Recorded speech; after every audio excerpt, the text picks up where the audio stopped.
자, 우리 제가 에베네셀 단기 선교 다녀온 이후에 그 전에 아마 이 본문을 좀 다루었었는데 다 하진 못했고, 그래서 부분적으로만 했고요. 오늘 좀 다시 한번 전체적인 내용을 좀 돌아보면서 나머지 뒷부분을 이어가 보도록 하겠습니다. 언제나 이제 성경을 읽으실 때 이제 전체 문맥을 파악하는 건 매번 아무리 강조해도 지나침이 없다 생각이 들었어요. 그래서 여러분 유인물 1번 항목을 보시면 이 요한일서가 어떻게 시작되었는가 하면 그리스도께서 우리를 하나님과의 사귐회로 초대하셨다. 그것이 이제 빛, 사귐, 뭐 코이노니아 이런 여러 표현들로 등장하게 되죠. 자, 그런데 이 사귐을 방해하는 것이 있어요. 그게 뭔가 하면 죄입니다. 그러므로 죄의 문제가 있다고 하면 그걸 해결을 해서 이 사귐을 회복하는 것이 성도가 매번 점검해야 되는 이런 일이겠죠. 자, 그리고 나서 이 사귐이 회복되면 하나님과의 관계가 올바로 연결되면 여러분이 주님의 계명을 지켜 살아가는 일들이 자연스럽게 나타나게 되는 것입니다. 지금까지 이들은 잘 해오고 있었는데 그렇지 않은 사람들이 최근에 이 교회 안에 있었고 일련의 사람들이 이 교리적인 불일치로 인해서 교회를 떠나는 현상이 나타나게 되었습니다. 자, 그러므로 오늘 우리가 22절부터 29절까지의 내용에서는 뭘 말하는 거 아니면 너희 지금까지 잘 해왔으니 앞으로도 계속 거기 사도적 가르침 안에 거하라, 이렇게 하시면 되겠습니다. 사도적 가르침 안에 거하라. 여러분, 진리는 굉장히 다양한 진리가 있다고 주장합니다. 저마다 종교마다 또 기독교 여러 이단들도 자신들이 진리라고 말하고 있는데, 자, 그렇다면 세상에 이리저리 주장되고 있는 그 진리라고 하는 것들 가운데 진짜 진리를 판단하는 기준은 무엇이냐? 자, 그 판단 기준에 대해서 우리 사도 요한은 이런 얘기를 하는데 2.1번 보시면요, 사도들의 가르침이 진짜 진리라는 거예요. 자, 왜냐하면 그 사도들의 가르침이 주어지고 그것을 듣고 믿게 되었을 때 기름 부음 곧 성령을 받게 되기 때문입니다. 그래서 신약 성경 기자들에게 진리임을 판단하고 판명하는 기준이 뭐냐? 성령 받았느냐는 거예요. 그가 전한 복음을 듣고 성령 받았는가 하는 것이 이 진리의 여부를 판단하는 기준이 됩니다. 그리고 이 성령께서는 진리를 듣고 진리를 믿으면 성령이 임재하시게 되는데 그것을 비유적으로 기름 부음이라고 부르는데, 이 기름 부음이 우리를 진리 가운데로 더 깊이 인도해 가는 거예요. 이게 순환되는 거, 선순환되는 겁니다. 복음을 듣고 사도적 가르침을 듣고 믿으면 성령이 우리 가운데 임재하시게 되고 성령은 우리로 하여금 진리의 저 깊은 곳으로 우리를 더 인도해 가시게 돼요. 자, 그래서 이 진리를 어떤 진리에 도달하게 하는가 하면 예수께서 그리스도이심을 고백하는 자리에 나아가게 하는 영이 성령입니다. 그리고 이 성령 받게 하는 가르침이 진리라는 구조를 가지고 있어요. 자, 그리하여 예수님께서 하나님께서 약속하신 아들이심을 인정하게 됩니다. 저와 여러분에게 그런 믿음이 있잖아요. 그렇죠? 자, 여러분은 예수님이 어떤 분이라고 알고 계십니까? 예수님은 하나님께서 약속하신 다윗의 자손이심을 믿으시죠? 아멘이십니까? 그리고 동시에 예수님은 하나님의 아들이신 것을 믿으십니까? 그분은 육체로 오신 하나님의 아들이심을 믿게 되었죠. 여러분에게 있는 그 믿음이 어디에서부터 왔느냐? 다 이해되고 설명되고 납득되었기 때문에 그런 믿음에 도달하게 됐느냐? 그렇지 않고 여러분 안에 거하시는 성령께서 이 진리를 수용하고 받아들이고 붙들고 믿게 하셨으니 믿고 있는 거예요. 그리고 이 가르침에 대한 시인과 고백이 진리를 판단하는 기준이 됩니다. 2.2번. 자, 그러면 거짓말하는 가짜 진리를 선포하는 가르치는 혹은 그것을 사람들에게 영향력을 끼치는 사탄은 어떤 일을 하겠습니까? 거짓말하는 사탄은 사탄의 역할은 사람들 공포 주고 무섭게 하고 두렵게 하는 게 사탄의 목적이 아니에요. 사탄이 뭐 하려고 그런 거 합니까? 사탄은 진리를 부정하게 하기 위해서 두려움이 필요하다면 두려움을 주는 것이고 달콤함이 필요하면 달콤함을 주는 거예요. 어쩌든 사람들이 이 진리에 도달하지 못하도록 하기 위해 필요한 모든 것은 다 제공하는 겁니다. 왜냐하면 사탄은 본질상 하나님과 라이벌이라고 생각해가지고 하나님의 자리를 넘보는 자가 마귀 아닙니까? 사탄 아닙니까? 그러니까 예수님이 하나님의 아들이신 것을 부정하는 것이 사탄의 제일 되는 목적이고 목표입니다. 해서 그의 아들과 그를 보내신 하나님을 부인하는 것이 사탄의 목적이고 목표입니다. 그러나 사탄의 그 미혹에도 불구하고 성령의 기름 부으심을 받아 예수님을 하나님께서 보내오신 하나님의 아들이고 그리스도이심을 고백하고 시인하는 자들은 예수님을 보내신 하나님의 아들을 보내신 그 하나님도 소유하게 되고 알게 된다, 이렇게 되죠. 요한복음 2장 23절 말씀 준비되어 있습니까? 요한복음 2장 23절 말씀 보시면은 이런 말씀이 있어요. 아들을 부인하는 자에게는 또한 아버지가 없으되 아들을 부인하면 그를 보내신 아버지도 없는 겁니다. 반면에 아들을 시인하는 자에게는 그를 보내신 아버지도 함께하게 된다. 여기 아버지가 있느니라, 아버지를 가지게 되었느니라, 이것은 그 아버지가 가지고 계신 것을 상속할 수 있는 권세를 가지게 되었다 하는 뜻을 의미하는데, 아버지와 아들이 공유하고 있는 그 상속받게 될 그 공유받게 될 재산이 재산? 하늘 재산이 무엇입니까? 그것이 2.2.4번의 B번 영생을 얻게 되는 거예요. 아들에게도 영생이 있고 아버지에게도 영생이 있는데, 아들을 보내신 하나님을 믿는 자들에게는 아들과 아버지가 공유하고 있는 그 영생을 유산으로, 유업으로 물려받게 되는 것이다. 그래서 예수 믿는 저와 여러분에게 하나님께 주시는 것이 뭐예요? 영생이에요, 영생. 그런데 영생은 시간의 길이와 관련된 것이기보다는 시간의 길이가 포함되긴 한데 그것이 본질은 아니에요. 근데 많은 분들이 영생을 어떻게 이해하고 있습니까? 그냥 무한정 시간이 늘어진 상태를 영생이라고 생각하잖아요. 근데 그건 부차적인 것이지 본질적인 것이 아니에요. 그럼 영생의 본질은 무엇이냐? 그것은 관계의 친밀함과 밀접한 관련이 있는 표현입니다. 영생을 얻었다, 하나님과 아들 안에 있는 그 영생을 얻게 되었다, 그 말은 시간이 길게 연장되었다는 뜻이기보다는 어떤 의미예요? 하나님과 친밀한 관계를 누릴 수 있는 특권을 얻게 되었다, 이런 뜻이 정확하게. 그래서 요한복음 17장 3절 말씀, 저와 여러분이 이 영생을 저와 여러분이 가졌잖아요. 영생이 뭐냐? 한번 읽어볼게요. 시작. 영생은 곧 유일하신 참 하나님과 그가 보내신 자 예수 그리스도를 아는 것이 영생이에요. 하나님을 아는 것이 영생이에요. 예수님을 아는 것이 영생입니다. 우리가 지금은 부분적으로밖에 알지 못해요. 왜냐하면 계속 사탄이 우리가 하나님께로 나아가는 것을 계속 방해하고 있거든요. 우리의 인격적인 연약함도 있기 때문에, 우리의 지성과 우리의 감성과 의지에도 연약함이 있기 때문에 이 땅을 살아가는 동안 하나님을 온전하게 아는 것은 허용되지 않습니다. 가능하지 않아요. 그런데 우리가 하나님께로 나아가는 것을 방해하는 죄의 세력과 사탄의 세력이 멸망을 당한 이후에는 우리가 자유롭게 하나님께 나아가 온전한 그분을 더 깊이 알아가는 은혜가 있게 되지 않겠습니까? 우리가 이만큼, 바다로 말하자면 한 양동이 정도 하나님에 대한 지식을 알고도 이렇게 좋은데, 바다를 알게 되었을 때는 얼마나 자유로울 것이며 얼마나 기쁠 것인가. 천국은 여러분 기쁘고 아름답고 좋은 곳입니다. 단지 오곡백과가 가득 열려 있기 때문이 아니라 우리가 막힘없이 제한 없이 하나님을 더 깊이 알아갈 수 있는 곳이 천국일 것이기 때문이에요. 그래서 2.2.4번의 영생이라고 하는 것은 시간의 길이라기보다는 관계의 친밀함과 밀접한 관련이 있다. 하나님을 아는 것이 영생이에요. 그런데 하나님을 알고자 하는데 하나님은 무한하시잖아요. 그러니까 오늘 알아도 다 알지 못하니 내일이 있는 겁니다. 내일 알아도 다음이 없으니 모레가 있는 거예요. 10년을 알아도 하나님 다 알 수 없으니 100년이 있는 것이고, 100년을 알아도 다 알 수 없으니 1000년이 있는 것이고, 1000년이 있어도 다 알 수 없으니 영원의 시간이 우리에게 덤으로 주어지게 된다. 그래서 하나님을 아는 것이 본질인 영생을 소유한 자에게는 시간적으로도 영원한 삶을 살아가게 되는 것이라고 말할 수 있겠습니다. 자, 사랑하는 귀한 성도 여러분, 여러분은 성령의 기름 부으심을 받아 예수 그리스도를 주라 고백하는 믿음을 가지시게 되셨습니까?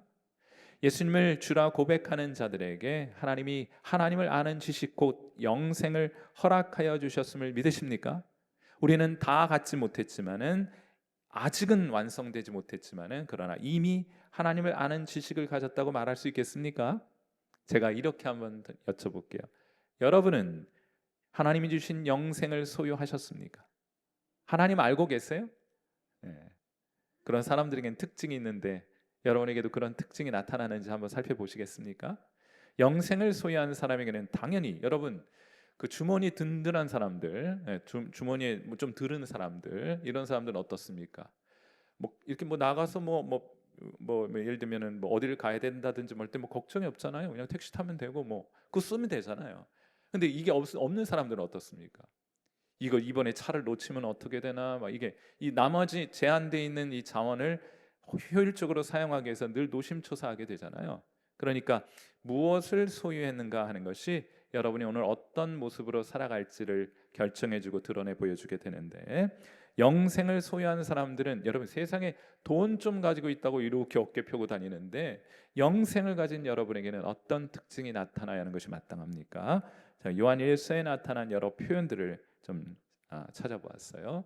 이런 특징이 여러분에게 있다고 한다면 여러분은 오늘 영생을 경험하고 누리어 살아가고 있는 것이에요. 만일 그렇지 못하다면 영생은 소유했으나 그 영생을 맛보며 살아가고 있지는 못하는 것이다 하고 말할 수 있겠습니다. 이런 특징이 있습니다. 2.3번 보시면 영생을 소유한 사람들에게는 첫째, 하나님과의 깊은 사귐이 있습니다. 친밀한 주님과의 만남이 있어요. 사랑하는 귀한 성도 여러분, 우리 현장에도 여러분 계시고 또 우리 유튜브 상에서도 함께 여러분 예배드리고 계신데 여러분 오늘 하루 주님과 친밀한 동행의 삶을 살아가고 계십니까? 여러분 너무 바쁘신 거 아니에요? 하나님과의 친밀함은 뒷전으로 한 채 여러분의 일상에 너무 매몰되어 계신 것은 아닙니까? 여러분 정말 하나님과 친밀하십니까? 그것이 영생을 가진 사람들의 특징이 돼요. 그리고 대언자를 갖습니다. 비록 그들이 연약하여 죄에 넘어지고 연약함에 쓰러질 수밖에 없지만은 그들을 다시 일으켜 세워 주시는 대언자이신 그리스도가 계시므로 그들은 오늘도 담대하게 하나님의 은혜의 보좌 앞으로 나아가는 믿음을 가졌습니다. 그리고 사랑의 계명을 실천합니다. 부족하지만 형제와 자매를 우리가 가지고 있는 은사와 우리가 가지고 있는 재능과 우리가 가지고 있는 자원들을 동원해서 시간 또 우리의 에너지 또 우리의 관심들을 동원해서 형제 사랑하는 자리로 나아가게 돼요. 그들에게는 하나님의 기름 부으심이 나타나고 또한 중요한 특징 가운데 하나는 담대함이 그들에게 있다는 거예요. 여러분 최하 예수 믿는 사람들 최하 어디입니까? 최악 어디예요? 최악 천국. 아무리 나빠봐야 천국입니다. 그러니 그들에게는 담대함이 있어요. 하나님을 향한 소망도 있고 사랑도 있고 영생도 있고 기도하며 기도의 응답도 있는 것이다 하고 말할 수 있겠습니다. 여러분에게는 영생 가진 자들에게 특징이 많이 나타나고 있습니까? 만일 그렇지 못하다면 영생이라고 하는 것은 어떤 걸 소유하는 게 아니고 관계와 관련된 것이라고 말씀을 드렸어요. 이런 특징들이 여러분의 삶 속에 잘 드러나거나 나타나지 않는다면 관계에 문제가 생긴 거예요. 여러분의 중보자이신 예수 그리스도를 다시금 의지해서 하나님과의 관계를 회복하시는 놀라운 은혜 있게 되기를 주님의 이름으로 축원해 드립니다.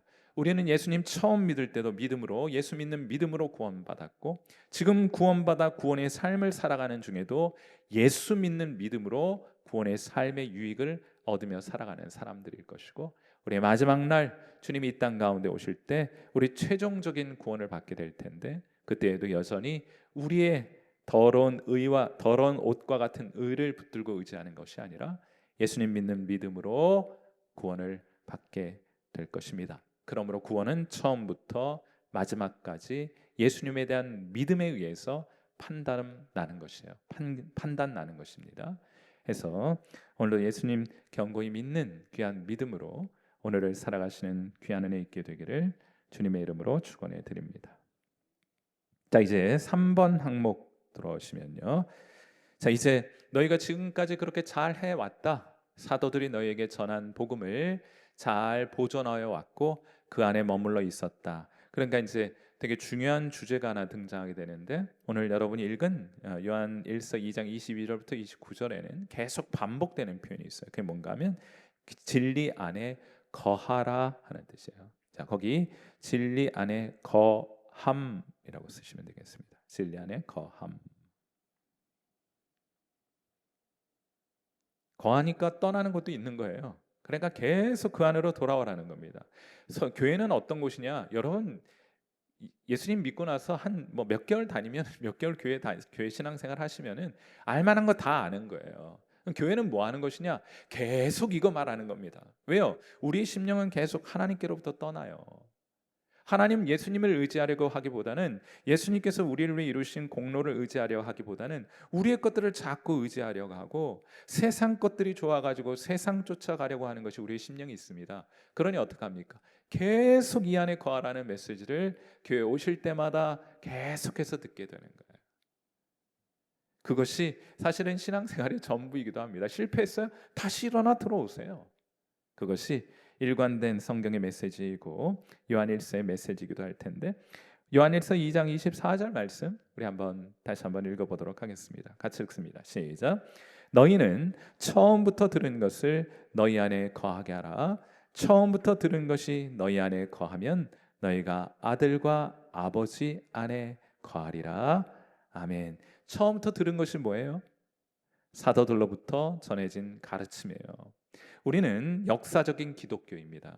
저 옛날 사도들이 그 다음 세대의 교회에 전한 그 복음의 진수를 고스란히 보존하여 그 다음 세대로 전수해 왔고, 그것이 우리에게까지 있는 것이고, 우리는 그 진리를 보존하여 그 다음 세대에 전달해야 될 책임과 사명을 갖게 됩니다. 그래서 역사적 기독교라고 불러요.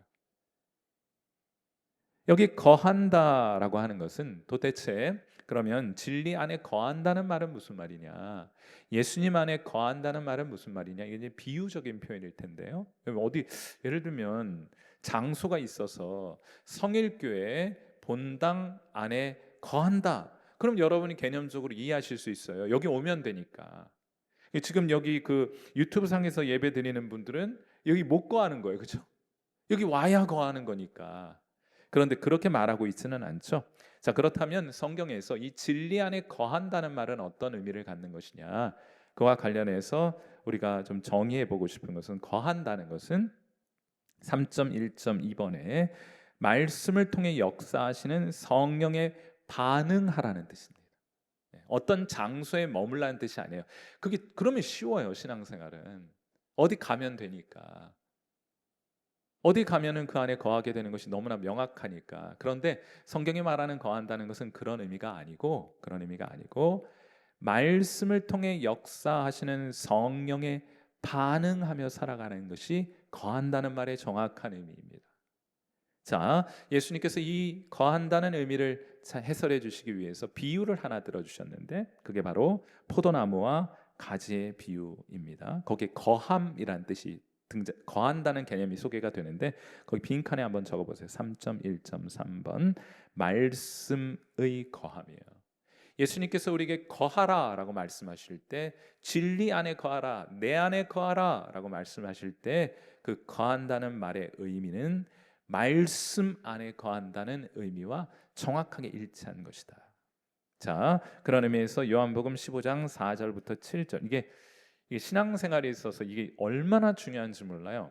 제가 이제 앞으로 그걸 좀 해설할 텐데, 먼저는 요한복음 15장 4절부터 7절까지를 읽으시면서 거한다는 말이 구체적으로 오늘 내게 무엇을 의미할 것인지 한번 생각하시면서 이 구절을 한번 읽어보시면 좋겠습니다. 좀 길긴 한데 4절부터 7절까지의 말씀이에요. 같이 읽습니다. 시작. 내 안에 거하라, 나도 너희 안에 거하리라.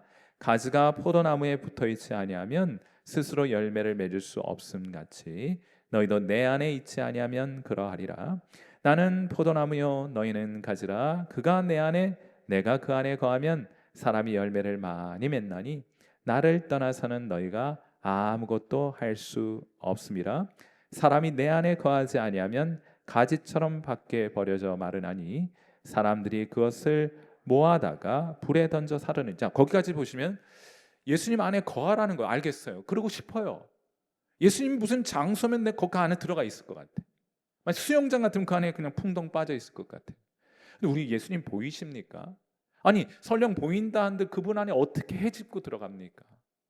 자, 이런 질문이 있을 때 우리가 문맥 속에서 그러면 예수님께서 내 안에 거하라는 말씀을 도대체 구체적으로 내겐 어떤 의미를 갖는 겁니까? 이런 질문을 던지셔야 되는데 7절 말씀이 그에 대한 해답이 되는 거예요. 뭐라고 말씀하세요? 자, 7절 말씀 같이 읽습니다. 시작. 너희가 내 안에 거하고 내 말이 너희 안에 거하면 무엇이든지 원하는 대로 구하라. 그리하면 이루리라. 아하, 주님 안에 머문다는 말을 7절에서 뭐라고 말해요? 너희가 내 안에 거하는 것, 그게 뭔가 하면 내 말이 너희 안에 거한다면 이란 뜻인 거예요. 자, 그러니까 우리가 해야 할 일은 매우 분명합니다. 예수님의 말씀을 듣는 거예요. 기록된 예수님의 말씀을 듣고 그 말씀을 마음속에 붙들고 살아가며 그 말씀에 반응하며 살아가는 것이 예수님 안에 거하는 삶이겠고, 포도가지가 포도나무에 붙어 있다는 말의 의미겠고, 그때야 비로소 열매를 맺게 된다는 것을 의미하는 것이구나. 예수님의 말씀을 통해서 역사하시는 성령에 반응하는 삶을 살아가는 것, 이것이 예수님 안에 거하는 삶일 것이다. 여러분 이해되셨습니까? 그러니까 맨 교회 오면 막 성경 일독하자, 뭐 주일날 꼭 예배 드려라, 또 암송하자, 뭐 말씀 나누자, 성경 공부하자. 왜 그렇게 하는 겁니까? 지속적으로 하나님 말씀에 우리 자신을 노출하게 될 때 우리는 그분 안에 거하는 삶을 살아가게 되며, 그때에만 비로소 우리의 삶 속에 열매가 나타나는 거예요.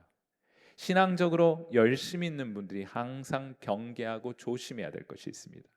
영적으로 내가 다른 사람보다 더 우월하고 낫다고 생각하는 사람들이 꼭 주의하셔야 될 일이 있어요. 그게 뭔가 하면 말씀 없이 내 의지와 내가 옳다고 생각하는 것과 내 철학과 내 원칙을 따라 살아가면 포도나무에게서부터 떨어진 가지예요. 거긴 열매가 나타나지 않습니다.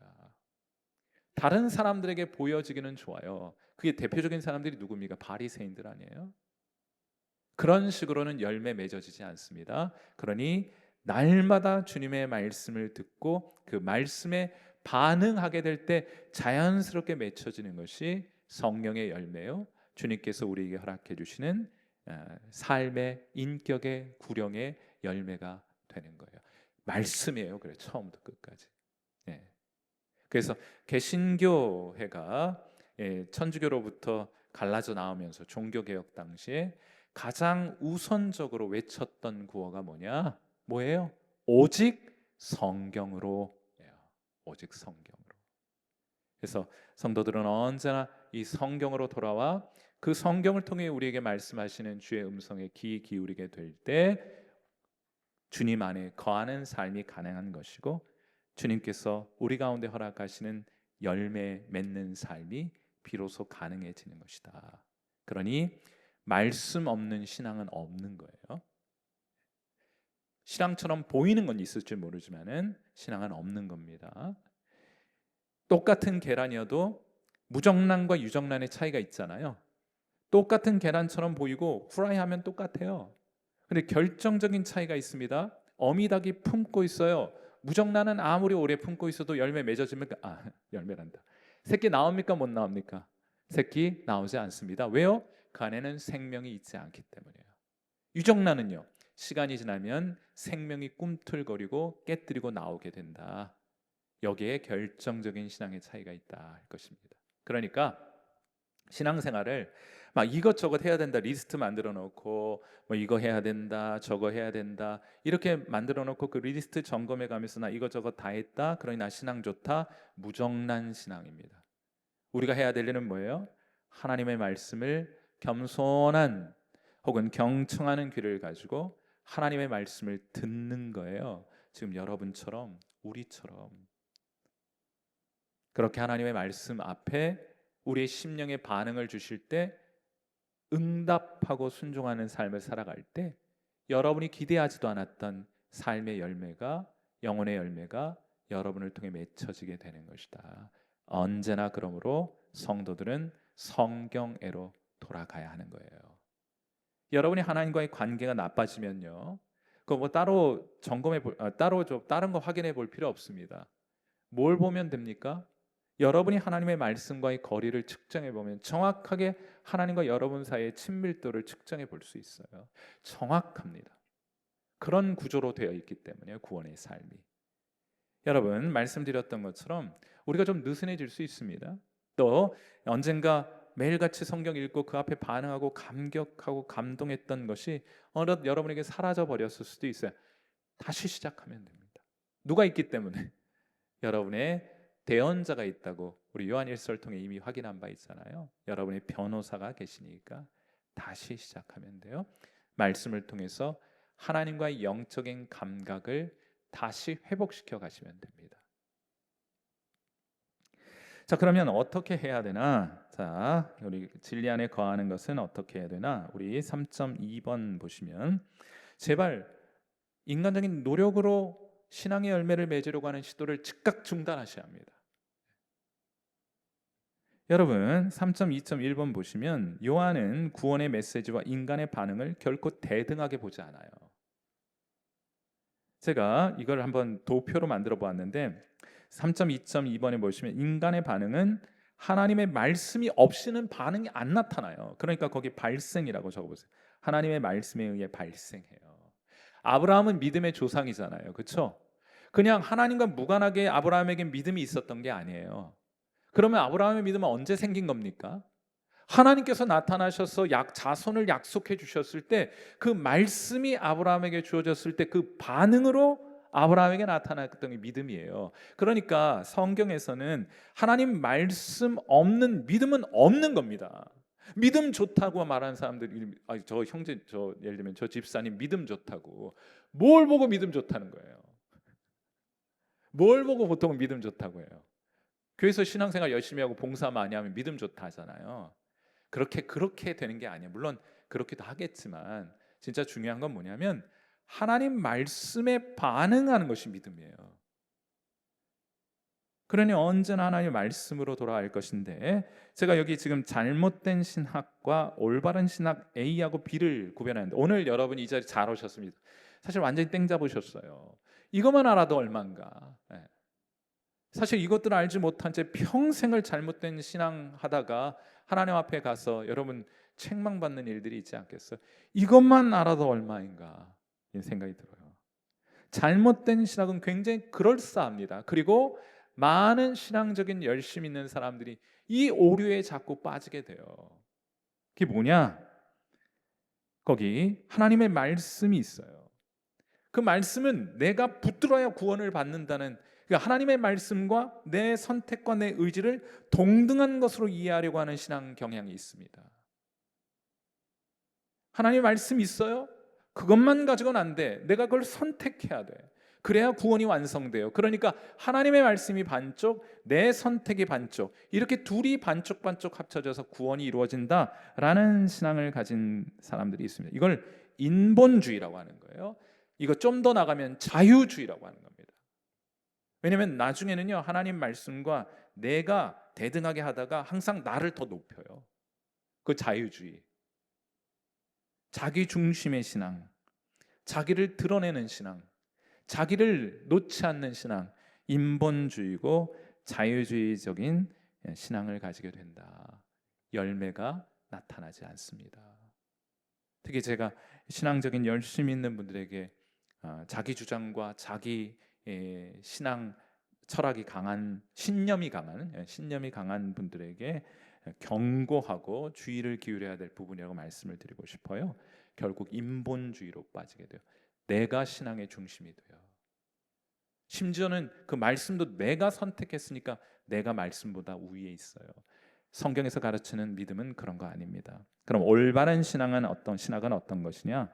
하나님의 말씀이 우선돼야 돼요. 이 하나님의 말씀으로부터 모든 것이 파생돼요. 그래서 우리는 우리 신앙의 최종적인 권위를 하나님 말씀에 두는 겁니다. 그리고 그 말씀이 우리 안에 반응을 일으켜요. 그래서 나타난 것이 믿음이다. 제가 아브라함 통해 설명해 드렸어요. 그 결과 믿음이라는 것이 구원에 도달하게 되는 요 순서로 되어 있어요. 촉발시키는 거예요. 하나님의 말씀이 우리 안에 믿음을 폭발시키고 발생시키는 거예요. 그러니까 믿음도 내게 아닌 거예요. 믿음도 내게 아니에요. 누가 만들어 주신 겁니까? 하나님께서 말씀을 통해 만들어 주신 거예요. 그리고 하나님께서 만들어 주셨는데 그렇게 해서 발생한 믿음을 보시고 하나님께서 우리를 의롭다고 여겨 주시니 이 모든 것이 하나님의 은혜입니다라고 고백하는 신앙, 그런 신학이 여러분 건전하고 건강하고 또 성경적인 신학이라고 말할 수 있는 겁니다. 그래서 교회는 언제나 하나님 말씀을 강조하고 또 강조해야 되는 거예요. 자, 여러분 이런 일들이 있게 될 때 어떤 일들이 일어나게 되나? 여러분 우리가 하나님의 말씀이 계속적으로 우리의 영혼의 반응을 일으키잖아요. 자꾸 우리를 자극하거든요. 그러니까 우리가 이 말씀이 우리 가운데 자꾸 자극을 일으키면 우리 지, 정, 의에 자꾸 자극을 일으키는 거예요. 거기에 반응하게 됩니다. 그 자극과 반응 사이에 하나님께서 어떤 일들이 이루어지시느냐? 그러니까 포도나무에 포도나무 가지가 붙어 있는 그 지점에 어떤 역사를 일으켜 주시냐면 기름 부음을 계속 부어 주시는 거예요. 말씀과 그 말씀을 대하는 사람이 자극과 반응으로 작용하고 있을 때 하나님은 거기에 기름을 부어 주신다. 그래서 여러분이 사도적 3.3번 하고 있어요. 사도적 가르침 안에 거하게 될 때 혹은 말씀에 대한 지속적으로 여러분 말씀에 대해서 반응하게 될 때 기름 부음이 지속적으로 그 안에 부어지게 된다.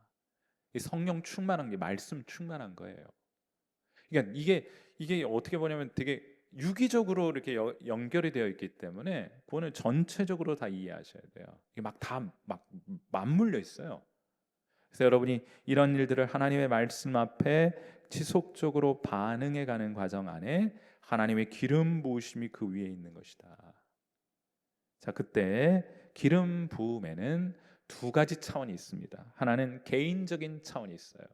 여러분 개인적으로 하나님의 말씀을 읽고 받는 은혜가 있습니다. 거기에도 하나님의 기름 부으심이 있어요. 그런데 기름 부으심이 그게 전부가 아니에요.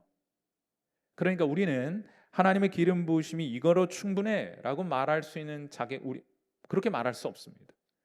하나님의 기름 부으심을 개인적 차원에도 주시고 공동체적 차원에도 주시게 되는데 하나님의 기름 부으심에 대한 사모함이 있다면 하나님 이거면 충분합니다고 말할 수 있는 사람이 어디 있겠어요? 그러니까 개인적으로도 하나님의 말씀을 사모하는 자리에 머물게 되고 또 더 나아가서 공동체적 차원의 기름 부으심을 사모하는 마음을 가지게 된다. 자, 그래서 요한일서 2장 27절 말씀을 같이 한번 읽어보겠습니다. 같이 읽어요. 시작. 너희는 주께 받은 바 기름 부음이 너희 안에 거하나니 아무도 너희를 가르칠 필요가 없고 오직 그의 기름 부음이 모든 것을 너희에게 가르치며 또 참되고 거짓이 없으니 너희를 가르치신 그대로 주 안에 거하라. 아멘. 거기 다 복수 형태로 돼 있잖아요. 너희 안에 기름 부으심이 거한다. 여러분 기름 부으심이요. 이 기름 부으심이라는 게 개인적으로 기름 부으심이 있잖아요. 여러분이 하나님 말씀을 개인적으로 깨닫게 되잖아요. 그런데 그 기름 부으심은 언제나 성도들을 따로 떼어놓지 않고 성도들을 함께 묶어요. 그러니까 이게 참 이해가 되지 않는 현상, 참 제가 좀 이해하기 어려운 현상 가운데 하나는 믿음 좋은 사람, 믿음이 좋다고 스스로 생각하는 사람, 그래서 다른 사람보다 내가 낫다고 우월하다고 생각하는 사람들은 그만 못한 사람들하고 어울리지 않으려 해요. 그러니까 영적 엘리트주의가 있습니다. 예전에 한때 이 대학교 선교 단체들이 그 오류에 빠져 있었던 거예요. 자신이 우월해요.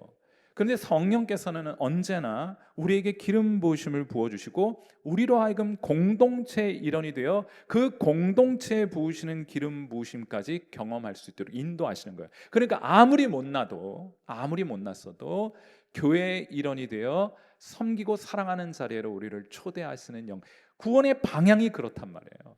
혼자 떨어뜨리는 것은 사탄이 하는 일이겠고 하나님이 하신 일은 언제나 우리를 연합하는 자리로 나아가게 하시는 것이다. 문제 많기로 따지면 신약 교회처럼 문제 많은 교회가 어디 있습니까? 고린도 교회 말도 못해요.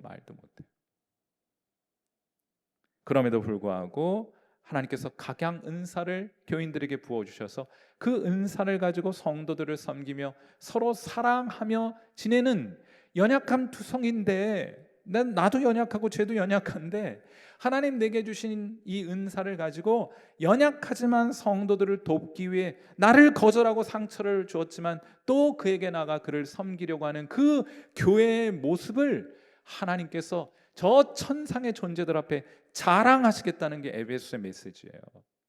완벽하고 완전한 흠이 없는, 흠결 없는 사람들로 가득 찬 교회를 저 천상 예배의 자리에서 예수님께서 혹은 하나님께서 자랑하시는 것이 아니라, 쟤들 연약한데, 그리스도가 아니라면 절대로 함께 할 수 없는 자들인데 그리스도 때문에 함께 모여서 서로의 연약함에도 불구하고 서로 돕고 섬기고 사랑하고 서로의 유익을 위해 봉사하는 이 교회야말로 내 자랑이 아니냐, 이것이야말로 기적이 아니냐 하고 하나님께서 천상의 존재들 앞에 드러내놓고 자랑하시는 거예요.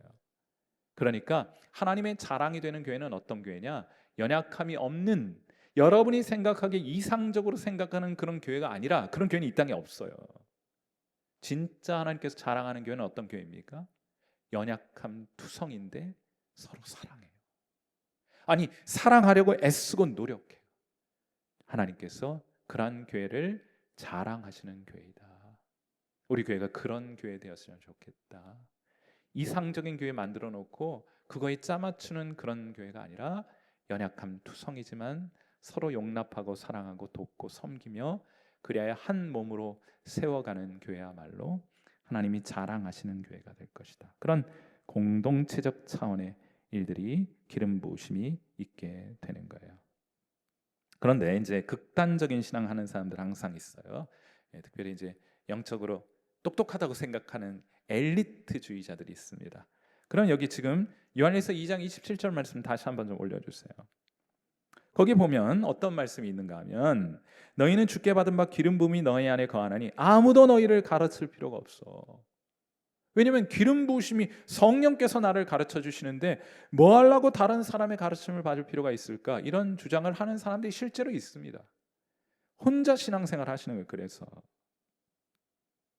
이런 극단적인 신앙 항상 경계하셔야 합니다. 여기서 말하는 다른 가르칠 필요가 없다는 것은 별도의 추가적인 다른 내용의 복음이 있지 않다는 의미예요.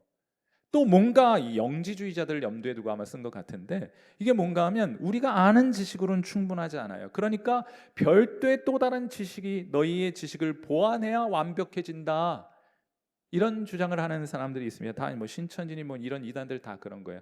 기독교인들, 그러니까 기존의 사도적 가르침을 가지고 있는 여러분들이 자기들 볼 때에는 뭔가 부족한 거예요. 완성되지 않은 거예요. 그 완성됨을 위해서 또 다른 무언가를 첨언하고 첨가해야 완성된다는 이해를 가지고 있어요. 갈라디아서 1장 7절도 그런 초대교회의 영적인 전쟁이 소개가 되어 있는데, 갈라디아서 1장 7절 말씀 보시면, 다른 복음은 없나니 다만 어떤 사람들이 너희를 교란하여 그리스도의 복음을 변하게 하려 함이라. 정확하게 이런 맥락에서 아무도 너희를 새롭게 또 새로운 차원에서 뭔가 가르칠 필요가 없어. 왜냐하면 사도적 가르침을 통해 이미 너에게 다 복음의 핵심이 전수되고 전달되었단 말이야 하는 뜻이에요.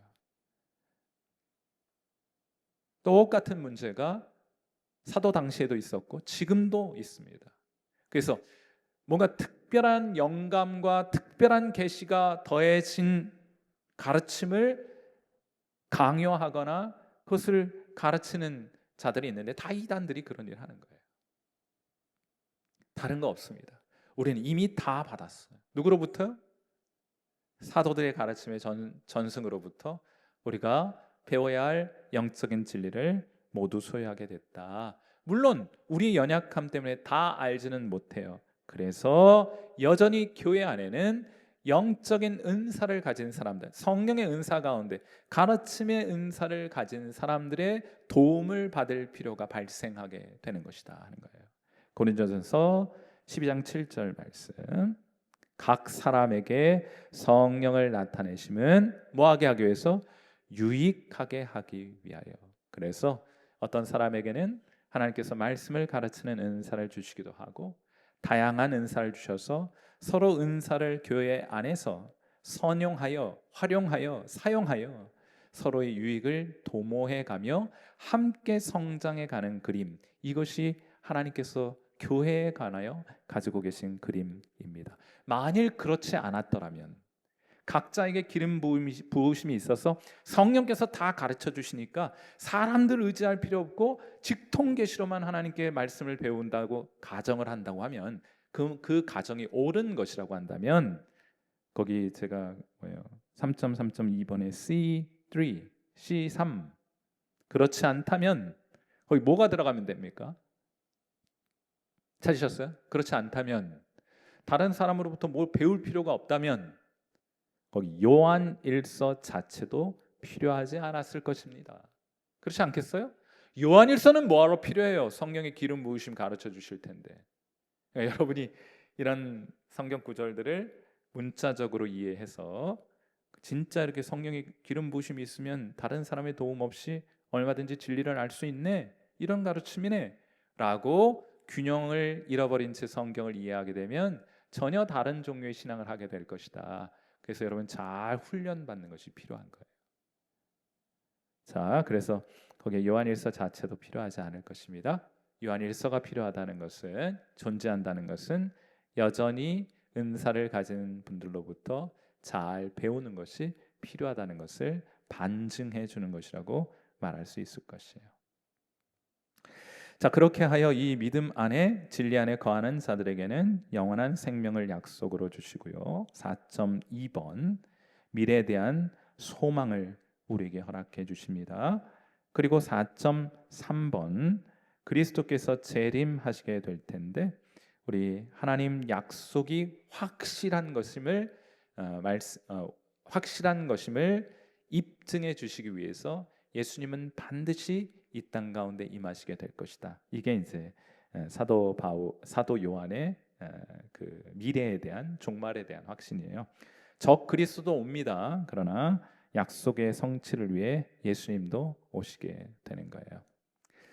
자, 우리 영생의 소망은 아까도 말씀드렸던 것처럼 우리를 담대하게 합니다. 최악이 뭐예요? 예수 믿는 사람들에게 최악은 천국이다. 최악 어폐가 있는데 아무리 최악의 상황을 상정한다 할지라도 우리에게는 천국이 보장되어 있으니 담대함으로 하나님 앞에 살아가게 되는 것이다 할 것입니다.